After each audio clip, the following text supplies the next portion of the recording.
délai bi ñu ngi doon xaarandi sax pour ñenn ñi surtout venant de l'opposition que ne dina gën a jël temps mais gis nañu le président tardewul benn yoon. démb la ñu wax wala bërki démb xawma mu xëy tey def ko donc lan lay expliquer le fait que mu convoqué gars yi seen session bu njëkk altine bii ñu jëm. voilà ça prouve que nii rek dañu nekk ci benn dynamique de travail sans rupture donc gis ngeen même le premier ministre day liggéey sax ba dimanche. Donc le président est dans la même dynamique, le gouvernement est dans la même dynamique, les directeurs généraux sont dans la même dynamique, ñëpp ci dynamique boobu lañ nekk. Alors ñun dañu am contrainte de temps par rapport au vote du budget donc comme ni nga ko xamee selon la loi des finances et le règlement intérieur de l'Assemblée nationale dañu war a voter le budget avant la fin de l'année financière. Année financière ça prend fin le 31 décembre de l'année en cours. Kon un mois rek la ñu am ci. Voilà donc ci li gàttal. Un mois au maximum fii ak 31 décembre war nañu voter le budget de l'année 2025. mais nu mu nar a nekk baa doo am jafe-jafe parce que yi ñu daan gis marathon lañ daan wax ay 2-3 mois je sais pas. mais bii du mat sax un mois donc baa doo am ay jafe-jafe. un marathon de budgétaire de 2 mois le kii bi wax. le règlement intérieur de l'Assemblée. Maintenant on peut le faire en un mois parce que pourquoi? Parce qu'on a une Assemblée nationale composée de beaucoup de jeunes. Des jeunes très dynamiques. Qui ont récemment yu demoon lëlu ginnaaw ay fan ci ginnaaw. pour dem ñu tàggat leen gën leen a tàggat ils ont tous des compétences tous autant qu'ils sont. mais renforcement de capacité pour ñu xam exactement lan moo leen di xaar nan la ñu war a defee seen liggéey je pense que jëlee nañ ci ay jàngat yu bari ñoom te incha allah ci délai yi nga xamante ni ci lañ jëm dinañ ko def ci ni mu tënkoo ak yoon te ci ni mu gënee ci Sénégal te ci boobaa dinañ xam lan mooy budget en réalité. donc vous allez voir des ruptures fondamentales entre ce qui se faisait avec les anciens régimes ak li ñu nar a proposé. mais man balaa ñu yegg foofu yow docteur nga en télécom lan mooy budget ñun ñu xam quoi. le budget mooy li ñuy nattal nguur gi pour mu mën a doxal ay projet am ay programme am ci année bii di ñëw. donc da ngay am budget da ñaar ñoo ko certes je pense su ma juumul y a ce qu'on appelle les recettes budget dafa am dépense. ak si je ne me trompe pas. non maa ngi lay dugal ci wàllu comme sax man kay maa lay bëgg a yokk xalaat c'est pas un problème y a les recettes voilà y a les recettes et les dépenses. recette mooy li nga xamante ni moom ngay jot. dépense mooy li nga xamante ni moom ngay dépenser. moom ngay génne waaw. voilà maintenant budget nag mooy permettre à un État de faire son travail donc loolu mooy cëslaayu fonctionnement wu État. donc ci kaw budget boobu noonu dinañu natt ci 2025 bi ñu jëm ñaata la ñu soxla pour mettre en œuvre la première phase en tout cas pour l'année 2025 de la vision 2050. Sénégal l'agenda national de transformation du Sénégal maanaam le Sénégal en 2050. donc ci kaw budget boobu noonu ñuy natt secteur bu ci nekk dinañ la jox benn wàll ci budget global bi de sorte à ce que dinañu mën a permettre ñu commencer liggéey bi concrètement avec notre budget parce que bi ñu ñëwee au pouvoir ba léegi li ñuy doxee mooy le budget ba nga xamante ni voté woon nañ ko sous le régime sous l'ancien régime. donc ñun suñu doxal dëggantaan dina tàmbali ci vote de ce budget là. et en à partir du 1er janvier 2005 les gens verront concrètement c'est quoi un budget pour ce pays là et comment on compte l'utiliser pour l'intérêt du pays. alors ci wàllu changement est-ce que tamit ñun war na noo mën a toog ñun askan wi ndax ñee dem ca penc ma ñun kat dañ leen di woowee ñoom ñiy teewal askan wi ci pencum ndaw réew ma. absolument gis nañu Ousmane Sonko di njiital Pastef. mu dem ci lël googu nga doon wax ak député mi yeesi mu yëkkati fa ay kàddu yoo xamante ne ni wax dëgg yàlla député buñ ko jëmmalee dina nekk lu baax ci Sénégal. mooy lan ñu bañ di nekk député Pastef te nekk député peuple bi ci tënk. loolu ndax mën naa nekk ndax bu fekkente ne njiite réew mi wala moom ci boppam moom mi yëkkati kàddu yi moom moo yóbbu ab projet de loi te mu nekk njiital député yooyu noonu ndax ab député ñoom ci ñi mu mën nañoo xaarandi député bu bokk ci yéen taxaw ne ko lii gënalul askan wi. mais loolu ci lañ nekk ce sera juste une suite boo xoolee la projection ou bien le travail des députés en tout cas yi nga xamante ni Pastef la ñu bokk parce qu'un député c'est un député du peuple. askan ngay teewal. sa gox ngay teewal mais au-delà de tout tu représentes le peuple ci kaw loolu lépp la nga xamante ni dafa war a mën a gàllankoor sa askan waroo bokk ci ñi koy voté. waroo bokk ci ñi koy soutenir. ñun kat dañ daan gis moom député kii day dem na man député diw laa kii ne député diw laa baay tamit baa duñu yegg foofu tamit.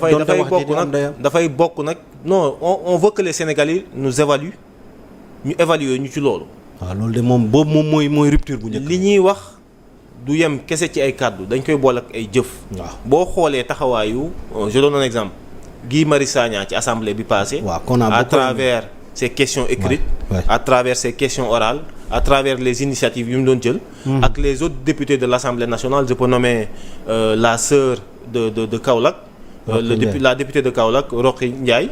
je peux nommer voilà je peux nommer les autres députés de Pastef.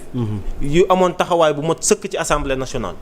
je pense que loolu bu ñu ko démultiplier am maintenant 130 députés nga am 130 Guy Marius Sagna 130 les autres députés de Pastef.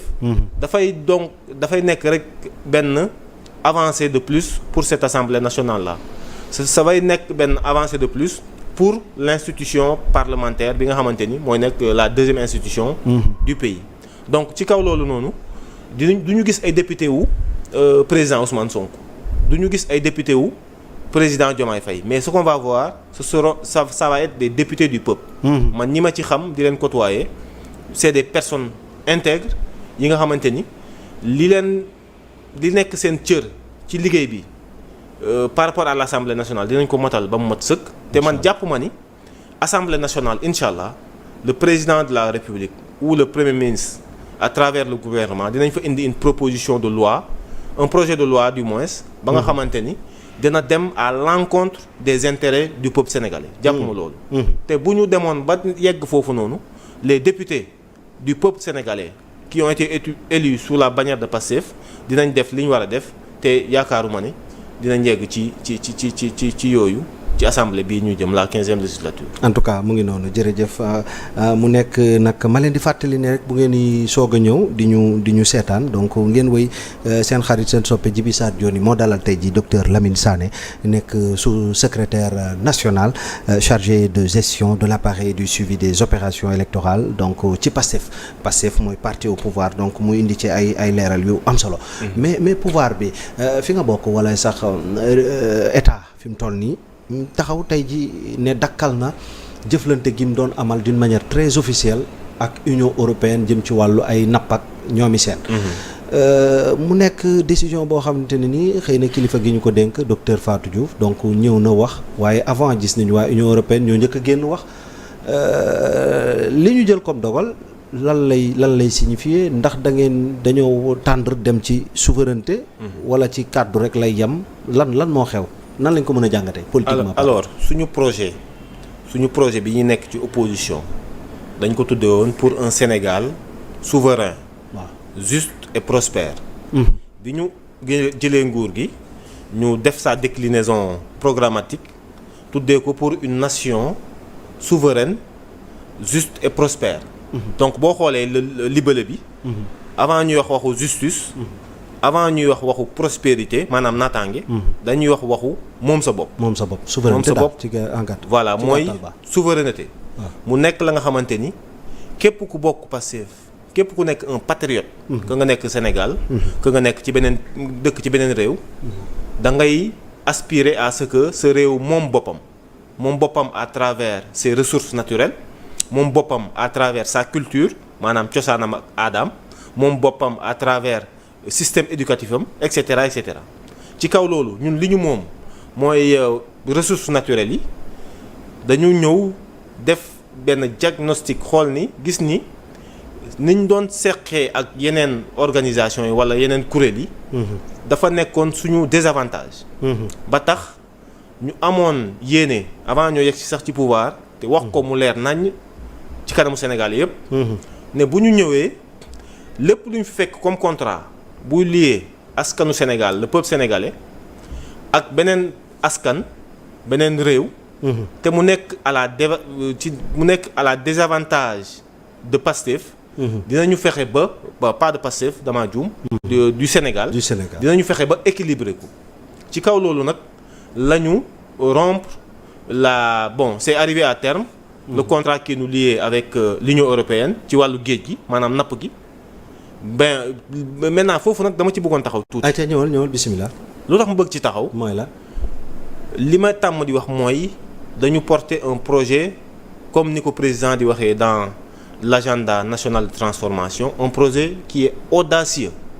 maanaam li ñu bëggal Sénégal en 2023 Sénégal occupe la 163e position sur 192 au niveau mondial. bëgg nañu fii ak 2050 Sénégal bokk ci les 100 premiers pays au monde. loolu nag pour ñu jëmmal ko pour ñu taxaw ci. il faut que ñu moom suñu ay ressources naturelles. il faut que li ñuy jàngal xale yi nekk la nga xamante ni ñun ñoo koy xalaat tëggu ko di leen ko jàngal pour moom bu ñu màggee ñu mel ni ñu bëgg ñu mel. parce que ci suñu axe agenda bi dafa am un capital humain de qualité. bu ñu bëgg a tabax. loolu duñ ci soxla li ma ci jublu mooy la dañuy soxla l'accompagnement et la présence du peuple sénégalais. parce que histoire bu ñu gëstoo histoire dinañ gis ni réew yi nga xamante ni yëpp dañu bëggoon a am benn démarche de souveraineté. jël li ñu moom teel ko seen bopp. surtout ci réew Afrique yi.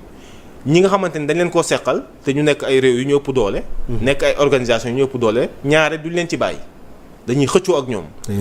ñi ko réussir yëpp mooy ñi nga xamante ni askan wi dafa taxaw seen wet. ne leen comme que wóolu nañ leen ba jox leen présidence de la République.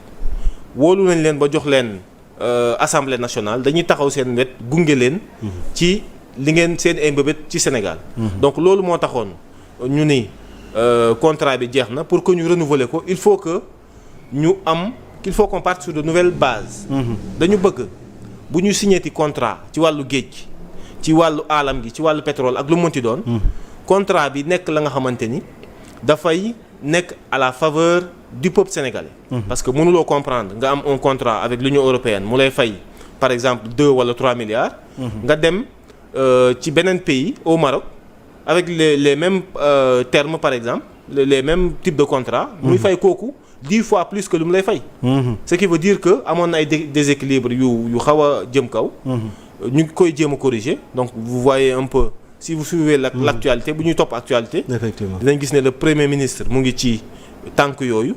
le président de la République mu ngi ci tànk yooyu. même les directeurs généraux avec je vais nommer le directeur de l'ASER.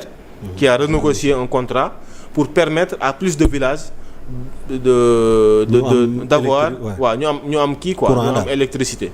donc loolu ay actes yu ñuy rafetlu la di marquer suñu soutien au gouvernement di marquer suñu soutien au ministre concerné maanaam docteur Fatou. ak di marquer suñu soutien également à tous les directeurs généraux qui sont dans cette dynamique là di inviter sénégalais yi également ñu jàppale ñu ci loolu ngir intérêt wu réew mi.